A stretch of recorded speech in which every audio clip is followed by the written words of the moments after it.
এসে গেছেন Shrimati Aranya Chattopadhyay.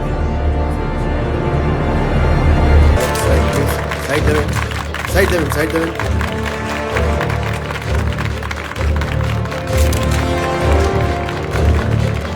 All the best. আমি সামনে গিয়ে মজা দেখি।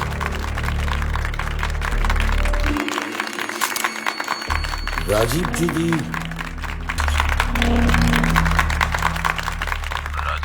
মিস করে,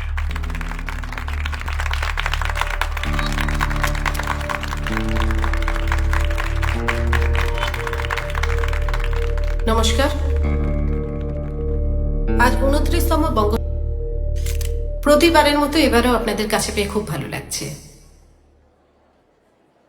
এরকম একটা আনন্দের দিন, অথচ আমার কিরকম যেন ভয় ভয় করছে। আমার নিজের জন্য না, আমার রাজ্যের মানুষের জন্য। আমার রাজ্যে যেভাবে মাথা চাড়া দিয়ে উঠেছে নিয়েছি, তা সঠিকভাবে পালন করতে পারবো তো, নাকি খুবই গুরুত্বপূর্ণ হয়ে উঠেছে? আজকে যে সবাই আমরা এখানে মিলিত হয়েছি তার বড় কারণ বঙ্গ সম্মেলন তো বটে, কিন্তু মূল কারণ হলো